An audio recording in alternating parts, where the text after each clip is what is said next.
भगवद गीता पढ़ने का सही नियम क्या है? इन 4 चरणों से गुजरने के बाद ही मिलता है पुण्य ज्ञान। भगवद गीता के पाठ से व्यक्ति को कर्म व कर्म के बारे में सीख मिलती है। इतना ही नहीं, हमारे हर प्रश्न का उत्तर गीता में समाहित है। आप जितनी बार इसका पाठ करेंगे आपको कुछ नया सीखने को मिलेगा। श्रीमद् भागवत गीता हिंदू धर्म का एक पवित्र ग्रंथ है। गीता में 18 अध्याय और 700 श्लोक है जो सभी महत्वपूर्ण है। महाभारत में भगवान श्री कृष्ण ने अर्जुन को जो उपदेश दिए थे वही गीता है। गीता में आत्मा, परमात्मा, भक्ति, कर्म, जीवन आदि का बृहद रूप से वर्णन किया गया है। गीता से हमें ये ज्ञान मिलता है कि व्यक्ति को केवल अपने काम और कर्म पर ध्यान देना चाहिए।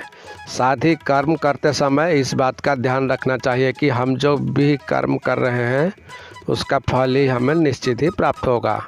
गीता हमें बताती है कि जीवन क्या है और इसे कैसे जीना चाहिए। आत्मा और परमात्मा का मिलन कैसे होता है, अच्छे और बुरे की समझ क्यों जरूरी है। इन सभी गूढ़ सवालों से जवाब हमें गीता से प्राप्त होता है। लेकिन सवाल ये है कि गीता का पूर्णतः ज्ञान कैसे प्राप्त किया जा सकता है और इसके लिए इसे कितनी बार पढ़ना चाहिए। गीता या फिर किसी भी पाठ से ज्ञान को प्राप्त करने के 4 स्तर होते हैं: श्रवण या पठन ज्ञान, मनन ज्ञान, निधिध्यासन ज्ञान, अनुभव ज्ञान। इन चारों स्तर से गुजरने के बाद ही किसी भी ज्ञान की पूर्णता होती है और इससे समुचित लाभ होता है।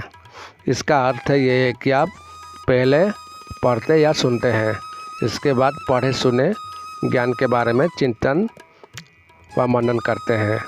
यदि ये आपको ठीक और उपयोगी लगती है तब उसका अभ्यास कर उसे अपने जीवन में उतारते हैं और आखिर में उस ज्ञान का प्रतिफल आपको मिलता है। किसी भी ज्ञान को आप पढ़कर या सुनकर छोड़ देंगे, उसे अपनाएंगे नहीं, तो उसका फल कैसे मिलेगा? यही बात गीता पर भी लागू होती है। जब हम गीता पढ़कर उसके उपदेशों को जीवन में उतारेंगे तो निश्चित ही शुभ परिणाम सामने आएगा। कितनी बार पढ़ना चाहिए श्रीमद् भागवत गीता और क्या है इसका लाभ, आइए जानते हैं। जब हम पहली बार गीता पढ़ते हैं तो इसे हम एक अंधे व्यक्ति के रूप में पढ़ते हैं, यानी हमें केवल इतना ही समझ पाते हैं कि कौन किसका पिता, कौन किसका बहन और कौन किसका भाई है। पहली बार गीता पढ़ने पर इससे ज़्यादा कुछ समझ में नहीं आता। जब हम दूसरी बार गीता पढ़ते हैं तो मन में कुछ सवाल जागृत होंगे कि ऐसा क्यों किया गया या वैसा क्यों हुआ। जब हम तीसरी बार गीता पढ़ेंगे तो इसके अर्थ को समझने लगेंगे। हालांकि हर व्यक्ति को इसका अर्थ अपने तरीके से ही समझ आएगा। जब चौथी बार गीता पढ़ेंगे तो हर एक पात्र से जुड़ी भावनाओं को समझ पाएंगे, जैसे अर्जुन के मन में या दुर्योधन के मन में क्या चल रहा है। 5वीं बार गीता को पढ़ने से पूरा कुरुक्षेत्र हमारे मन में खड़ा हो जाता है और हमारे मन में अलग अलग कल्पनाएं होती है। 6वीं बार गीता पढ़ने से हम भगवान को अपने सामने अनुभव करने लगते हैं और हमें ऐसा लगता है कि भगवान हमारे सामने ये सब बता रहे हैं। 8वीं बार गीता पढ़ने से हमें ये पूर्णतः एहसास हो जाता है कि कृष्ण कहीं बाहर नहीं बल्कि हमारे भीतर ही है और हम उनके भीतर। तो आइए जानते हैं श्रीमद् भागवत पाठ के नियम।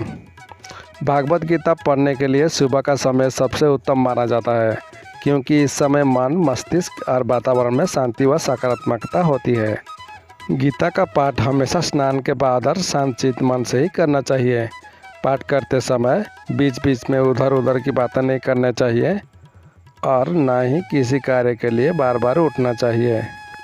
साफ सफाई वाले स्थान और जमीन पर आसन बिछाकर ही गीता का पाठ करना चाहिए। गीता के प्रत्येक अध्याय को शुरू करने से पहले और बाद भगवान श्री कृष्ण का और गीता के चरण कमलों को स्पर्श करना चाहिए।